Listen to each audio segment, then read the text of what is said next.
Hi, I'm Annie Botticelli, and today I want to talk about wishing and how you can make wishes to make your dreams come true. There are so many astrological opportunities for making wishes, and I'm going to give you some information on the ones that I commonly talk about in the videos and plus some more.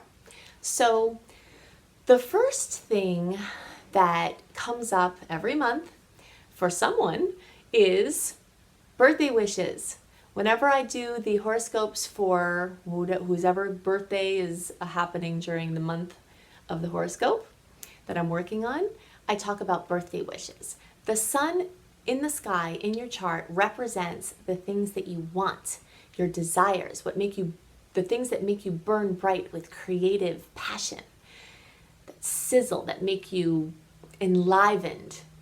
And when the sun in the sky gets back to the same point in your chart that it was at when you were born, which is called your solar return, which happens around your birthday. Sometimes it's the day before, sometimes it's the day after, but it's around your birthday. Then there's a portal that's opened for your desires. Now, people who are spiritually seeking will tend to set intentions, birthday intentions, other intentions when they're making wishes. And I want to put out there the strong suggestion that instead of making intentions or setting intentions, you use the energy to actually wish. There is a difference between the energy of an intention and the energy of a wish. The energy of a wish allows for surrender. It allows for magic. Intention is like something you do with your will. I intend, I force, I decree that this is going to happen. I'm going to do this. I'm going to work on this. I'm going to be this. And the energy of a wish is like submitting to a source greater than the will that's within yourself, that's outside of yourself, wherever the benevolent source flows in and out of your physical being. That submitting in the form of a wish to something that whoever you're praying to, there's something magical in that. And there's something that is very much a match for that, especially at birthday time. So the first point is when you make your birthday wishes, try to make them just that, a birthday wish. Like, please, please, please bring me this, instead of I intend to do this. It's very different type of energy. Okay, so that's the first key I wanted to talk about. The second key is you get 10 birthday wishes. And you want to spend time before your birthday writing them down, getting the right words, making sure there's not too much of a run-on sentence. I want this and this and this and this. I want a pony and a unicorn and a baby duckling. That's actually 3 wishes. So you have to put the pony into one wish, the unicorn into another one, and the baby duckling into the third wish. When you dilute the power of your birthday wish when you add too much to it. So you want to spend the time before your birthday fine-tuning the energies of the things that you really want to bring in. Then you want to be very clear with them, and really feel the vibration. Try to frame your wishes in the form of something positive. So instead of saying, I want to not do this, figure out what the opposite of that is. I want to affirm this. I want to strengthen this. I want to experience this. Figure out the positive version of it so that you're wishing for the energy of the positive expectation.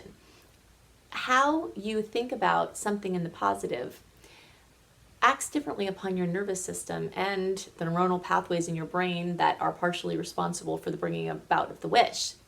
So just really feel into how you phrase it. Okay, so you're going to make a wish rather than an intention. You're going to not group too many things together as one wish. You're going to be clear and try to affirm it in the positive. Then you want to also be careful what you wish for, because dreams will come true and wishes will come true, especially if you're persistent and you keep applying your open periods of wishing to certain topics. So be very aware of what you're wishing for and be karmically clear with that. We don't want to wish for someone else's boyfriend with our birthday wish. This is not proper use of energy. If you really feel like there is something with that particular person. Rather than wishing for that particular person, and who knows, maybe it will turn out to be that that is your person and that is the person you'll get, the universe will bring you. But rather than wishing for that, figure out what it is you like about them. You like that you feel this fated connection. You like how you feel empowered when you're around them. You like how you feel like, whatever you like about that person, ask for that in your divine partner to be brought to you. And then if that is the person, then you're karmically clear because you let it up to the universe as to who your divine partner is. We don't want to ask for someone's house or someone's things or someone's relationships or something like that. We want to keep the karma clear. When we use a vision board along with birthday wishes, it strengthens the power of our creation. So a birthday is one of the 2 best times in the year to make a vision board. And a vision board is either online or it's like a cardboard piece that you cut out or get from Staples, and you cut pieces of, affirmations and pictures and things that you want to create more of in your life. Like if you want more of the beach, you pick beach pictures. If you want more mountains, whatever the essence is that you want to create, you can assist your wishes by powerfully adding a vision board. That's another way to max out your birthday wishes. The next element is that you want to write them down, you want to say them aloud, and you want to feel them as if they have already come true. When you feel your wishes as if they've already come true, you're setting into motion a powerful series of energetic reactions within yourself that facilitate their coming true. I can't tell you how many things that I have wished for that I just every day would feel them as if they were there before I knew what they were, And sometimes there are steps that have to be taken and things that have to be healed, and the process that we have to go through. And that's why sometimes the things we want are not given to us immediately. But as you're wishing and impressing upon your subconscious mind the desire for these things, these experiences, these essences, then you are making yourself become a powerful attractor for the things that will clear out the things that are blocking you from that outcome. Okay, so those are birthday wishes. Now we'll use these same principles for new moon wishes. New moon wishes, we want to do everything that we just talked about. You could even do a monthly vision board if you wanted to. The most powerful time to do a vision board is the new moon in Aries. That's the first new moon in the astrological calendar. And that's the best time to do a big vision board. But you could do mini vision boards each month if you like. But all the rest of the things we talked about as far as how to work your wishes, you want to apply those to your 10 new moon wishes that you get every new moon. Another important piece to add to the new moon wish pile is that the moons represent what you need. The sun is what you want. The moon is what you need. And it's also how you respond in stress, like how your coping mechanisms. So there's a lot of subconscious programming associated with this moon energy. So you can really use the energy of release here. And not that you can't do that in the other things, there's just something with the moon that is specific to a deep need, and sometimes that need is beneficial to you, it's functional. Sometimes that need is not functional and it's just something that can't ever be met, So one aspect of the new moon wishes is to think about the things you really need, but you also can ask for the things that you want. So it's just an extra piece of understanding with the new moon.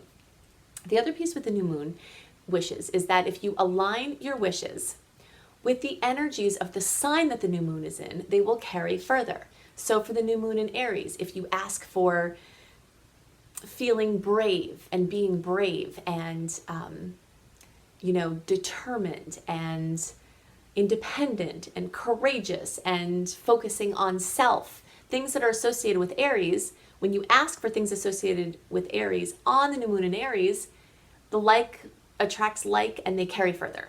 So there's an amazing book, it's one of my favorite all-time astrology books called New Moon Astrology by Jan Spiller. And she goes into great detail for each sign. What are the types of wishes you would want to align with each of the moons in the signs? And I'll have a link underneath this video for that book as well, so you can scroll down for it. So those are the new moon wishes. And then with the added extra, make sure you do your vision board at the new moon in Aries. The wishes that, there's another set of wishes that are lesser known in astrology, and you might need to have an astrologer tell you when this period is for you, because it's not as easy to find as your birthday or when the new moon is. And this is called the Granddaddy power period. And you'll find this information in Jan Spiller's book. That's where I learned it from. When the sun moves through your 11th house in your chart, and by the way, I've discovered this is both for your natal chart and your solar chart. So if you follow the chart for your sun sign and follow the chart for your rising sign, you do have this power period that you can use when the sun is moving through the 11th house of either of those charts. So that gives you 2 periods of time in a year that run between 3 and 6 weeks each. The 11th house rules your big wishes, your big dreams, not the dreams you have at night, but the dreams that you have in life. And when you have the sun, which brings vitality and rules what you want and brings creative expression, when you have that activating your 11th house of big dreams, the universe is very receptive to your wishes. And in this period of time, you get 40 wishes. 40 wishes! Crazy. So you have to, the way that you would figure this out, if you are studying astrology and you want to get brave, either you have to have an astrologer do it for you, or you would look to see what degree and what sign is on your 11th house cusp, which is the line between your 10th and 11th house, and see what sign and degree is on the 12th house cusp, which is the line between your 11th and 12th house cusp. And then see when the sun moves into that degree of that sign and how long it stays there and when it moves out. So your Granddaddy power period will be about the same every year, but it could stagger by a day or two in either direction. So once you have it figured out, you can know if you take a day or two off the end, then the rest of it is going to always be the same. Then you're good to go, you know. If you learn how to use an ephemeris, then you can figure out the exact dates each year, because you can see when the sun is going to move in there. And you can use online ephemerises. They're very easily accessible. So those are the things that I wanted to talk about for wishing, and be persistent with your wishes. Know that there is a process at play when you're wishing that is often bigger than you can understand, and that's why sometimes it takes time. But if you use all your power periods for the same wishes, then you will turn into a powerful attractor for the things that will help you create those into reality. So I hope that this has been helpful, and I hope that your happy wishes are going to come true, and take good care. You can see more about my work and my blogs and other things that I do to assist on my website, AnnieHelpsYou.com. Bye.